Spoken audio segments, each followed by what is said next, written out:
नमस्कार दोस्तों। स्वागत है आपका मेरे YouTube चैनल विदाउट म्यूज़िक मंत्रा में। दोस्तों, आज जिस विषय के बारे में हम बात करेंगे वो है पितृदोष।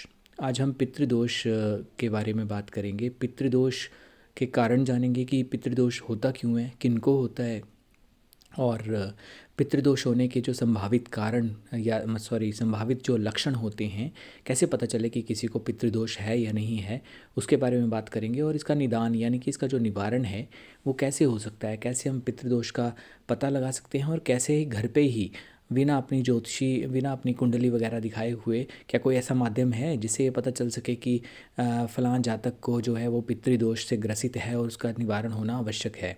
तो इसी के विषय में आज हम बात करेंगे। पितृदोष के बारे में बात करने से पहले सबसे पहले यही जानना आवश्यक है कि पितृदोष होता क्यों है। पितृदोष बेसिकली अगर बात करें तो जो हमारे बुज़ुर्ग होते हैं, माता पिता हों या जो अब इस दुनिया में नहीं हैं, चाहे वो दादा नानी चाचा ताया कोई भी हों आपके रिश्ते में, लेकिन हैं वो आपके कुल के ही। तो यदि उनका जो जब उनकी मृत्यु हुई थी और मृत्यु होने के समय जो उचित संस्कार किए जाने चाहिए, यदि वो संस्कार पूर्ण रूप से ना किए गए हों या तरीके से ना किए गए हों, ढंग से ना किए गए हों, तो बाद में ये जो चीज़ है वो पितृदोष के रूप में उभर कर सामने आती है। और पितृदोष जो होता है वो ऑलमोस्ट हर आज की कुंडली में अगर आप देखेंगे तो कलयुग के हिसाब से सारे ही जो एस्ट्रोलॉजर हैं वो ये प्रिडिक्ट कर देते हैं कि आपको पितृदोष है, आपको पितृदोष है। तो उसका आप ये है कि यदि आपको बताया गया है तो आप श्रद्धापूर्वक, यदि आप कुछ एक कार्य में बताऊंगा, यदि आप करते हैं तो ना तो आपको पितृदोष होगा और ना ही इससे संबंधित कोई दुविधा जो है वो होगी। आप जो मैं बताऊंगा उसके हिसाब से आप आइडिया लगाइए, आप खुद आप समझ सकते हैं अपने घर की स्थिति कि यदि आप ये लक्षण आपके घर में दिखते हैं तो निश्चित रूप से आपको जो है वो पितृदोष है, और उसका निवारण भी आप घर में ही बिना किसी को कुंडली दिखाए करवा सकते हैं। इसके लिए सबसे जानने वाली जो बात है कि जिस तिथि को आपके जो बुज़ुर्ग थे या जिनकी मृत्यु हो चुकी है, जो अब इस दुनिया में नहीं है, तो उसका जैसे आपको पता ही होगा कि दो पक्ष होते हैं महीने में, शुक्ल और कृष्ण। तो शुक्ल पक्ष के जो भी अंडर हैं वो 15 तिथियां आती हैं, और कृष्ण पक्ष के अंडर भी उसके 15 तिथियां आती हैं। प्रथमा, द्वितीया, तृतीया, चतुर्थी, पंचमी, षष्ठी, सप्तमी, अष्टमी, नवमी, दशमी, एकादशी, द्वादशी, त्रयोदशी, चतुर्दशी और अमावस्या। और इस तरह से कृष्ण पक्ष में अमावस्या आती है, और जो शुक्ल पक्ष होता है उसमें पूर्णिमा यानी कि पूनम की जो रात होती है वो आती है। तो आपको कुछ नहीं करना है, आपको सबसे पहले सर्वप्रथम आपको ये देखना है कि जो अब इस दुनिया में नहीं है, जो बुज़ुर्ग थे, उनकी किस तिथि को जो है वो मृत्यु हुई थी। आपको उसी तिथि को जो है उनके निमित्त जो है श्राद्ध करना है। जो भी वस्तुओं का आप दान करते हैं, यदि उन्हीं की मृत्यु की तिथि जो होती है, जो 24 घंटे तक रहती है, चाहे कोई भी तिथि हो, वो 24 घंटे के बाद ही वो स्विच टू नेक्स्ट जो आपकी तिथि होती है, तो आपको उसी तिथि पे जो है, जो भी आप उनके निमित्त भोजन देते हैं या कोई दान करते हैं, दान दक्षिणा देते हैं, मंदिर में देते हैं, ब्राह्मण भोज करवाते हैं, वो आपको उसी जो तिथि है उस पे ही करना चाहिए। क्योंकि ऐसा माना गया है शास्त्रों में कि अगर आप उसी तिथि को ये जो भोजन है या जो भी मृतक आत्मा के प्रति आप दान पुण्य करते हैं, वो सीधा सीधा उन्हीं को ही मिलता है। क्योंकि सीधा किस लिए कैसे मिलता है, आप पूछ सकते हैं कि आप बोल सकते हैं कि कैसे ये हमें पता लगे कि उनको वो सेटिस्फाई हो गए हैं या उनको वो चीज़ मिल गई है, वो संतुष्ट हो गए हैं। तो आप ये देखिए कि ऐसा ही माना जाता है कि बहुत सी आत्माएं जो है वो पुनर्जन्म अपने ही घरों में लेती हैं। यदि किसी कारणवश वो अपने घरों में पुनर्जन्म ना ले सके तो अपने कुल में ज़रूर वो जन्म लेती हैं। और कहीं ना कहीं वो जो आपके द्वारा किया गया दान होता है, ये भोजन जो होता है, जो पंडित या मंदिर में दिया गया होता है, वो किसी ना किसी माध्यम ना किसी तरीके से उनके पास वो पहुंचता है और वो संतुष्ट होते हैं। और संतुष्ट होने के पश्चात ही उनकी संतुष्टि में, अगर उनकी संतुष्टि में ही आपको जो है वो आशीर्वाद प्राप्त होते हैं। खास करके यदि ये भोजन उनकी तिथि पे ना करवाया जाए, जिसे तिथि भोज कहा जाता है, तब भी ये पितृदोष के रूप में उभर कर ये चीज़ सामने आती है। या यदि किसी व्यक्ति की अकाल मृत्यु जैसे एक्सीडेंट में मृत्यु हुई हो और उनके पूरे जो कर्म हैं, मृत्यु से रिलेटेड जो संस्कार हैं वो उचित रूप से ना किए गए हों, तब भी ये चीज़ जो है वो उभर कर सामने आती है। अब बात करते हैं पितृदोष से संबंधित जो लक्षण होते हैं। लक्षण क्या क्या हो सकते हैं? सबसे पहला और सबसे बड़ा लक्षण ये होता है कि घर में कोई मांगलिक कार्य नहीं होता। शादी विवाह की बात करें तो वो उचित समय पे संपन्न नहीं होता, और यदि संपन्न होने भी लगे तो उसमें कुछ ना कुछ जो है वो विघ्न, व्यवधान कोई ना कोई आ जाता है, जिसके कारण उस समय जो घर के सदस्य होते हैं उनका मन खराब होता है कि ये चीज़ उचित रूप से नहीं हो सकी।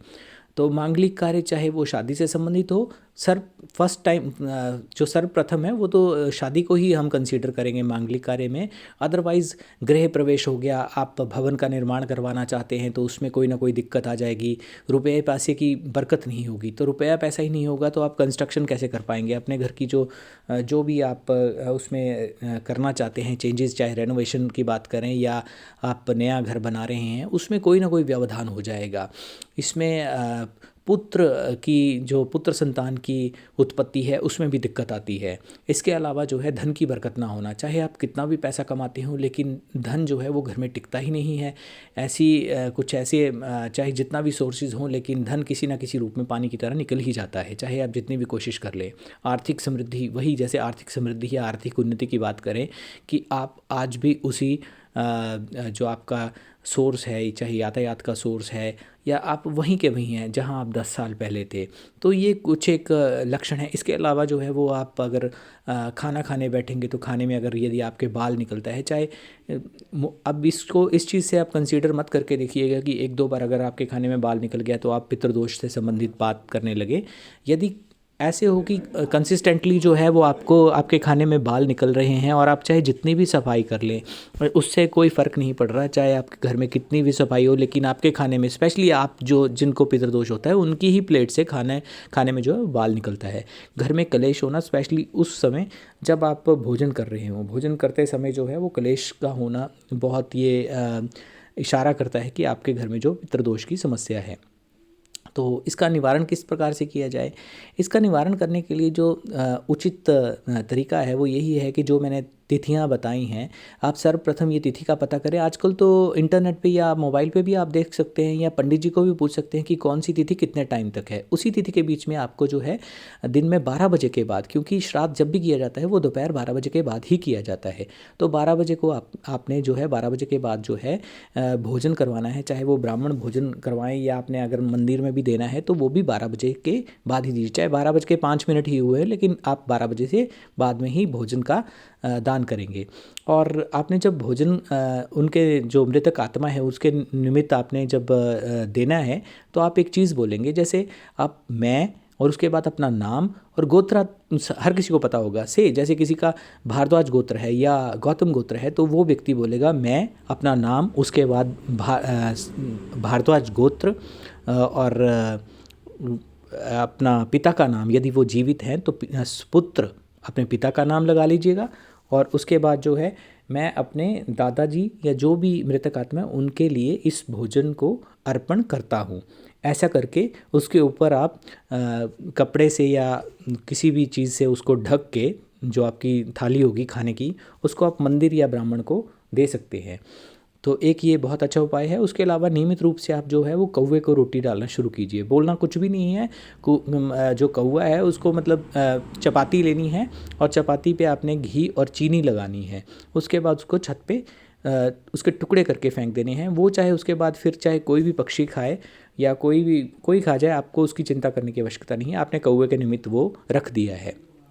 इसके अलावा आप एक और काम कर सकते हैं। आप शिव पूजा जो है वो पंचगव्य जो होता है, दूध, दही, शक्कर, गंगा जल और घी, ये पांचों चीज़ें मिलाकर भगवान शिव को जो है वो आप चढ़ाएं। इससे भी जो है पितृदोष का निवारण होता है।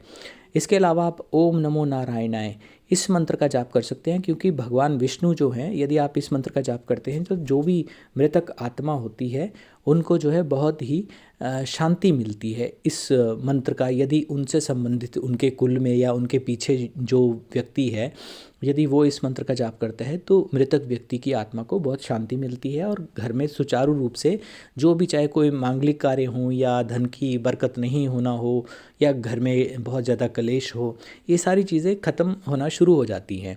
तो ये कुछ एक उपाय थे और पितृदोष के कारण और निवारण मैंने आपको बताए हैं। ये आप निश्चित रूप से करिए, आपको बहुत ज़्यादा इसमें रिलीफ महसूस होगा। खासकर जब पितृपक्ष आता है, 15 दिन आते हैं, तो उनमें आपने ये चीज़ मिस नहीं करनी है। इसके अलावा यदि जब आप पितृपक्ष आता है तो उसमें अब बहुत से लोग होते हैं कि गया जी में या पुष्कर जी में यदि उन्होंने श्राद्ध कर्म करवा दिया है तो उसके बाद वहाँ पे जो पंडित होते हैं वो ये बोलते हैं कि अब आपको जीवन में जो है वो पितरों के निमित्त श्राद्ध करने की आवश्यकता नहीं है। ठीक है, वो अपनी तरफ से बोलते हैं और वैसा होता भी है, लेकिन वो किस लिए होता है कि यदि किसी वर्ष आप जो है वो पूर्ण रूप से, मतलब कहीं पे आप बिज़ी हैं और आप नहीं कर सकते किसी कारणवश, तब ये चीज़ एक्सेप्टेबल होती है कि आपने वहाँ पे एक धर्म स्थान पे आपने पितरों के निमित्त जो है वो ये श्राद्ध करवाया था। अदरवाइज़ यदि आप साधन संपन्न हैं और आपके पास समय की भी कोई कमी नहीं है तो आप हर वर्ष जो जब पितृपक्ष आता है तो उसको आप मिस मत कीजिएगा, क्योंकि जितना ही आप पितरों के निमित्त दान भोजन तर्पण करेंगे उतनी ही आपको बरकत मिलेगी। और हर बार की तरह एक मैसेज कि अगर आप अभी तक वीडियो देख रहे हैं तो गाय और जो श्वान होते हैं, स्ट्रीट डॉग होते हैं, और पक्षियों को जो है दाना पानी जरूर खिलाएं। ये ऐसे उपाय होते हैं जो आपको किसी भी एस्ट्रोलॉजर को पूछने की आवश्यकता नहीं है। यदि आप ये करेंगे तो आपको पितृदोष या किसी भी अन्य समस्या से ग्रसित नहीं होना पड़ेगा। आज के वीडियो में बस इतना ही। चैनल को करें सब्सक्राइब और वीडियो को करें लाइक और फैमिली और फ्रेंड्स के साथ शेयर। आज के वीडियो बस इतना ही। धन्यवाद।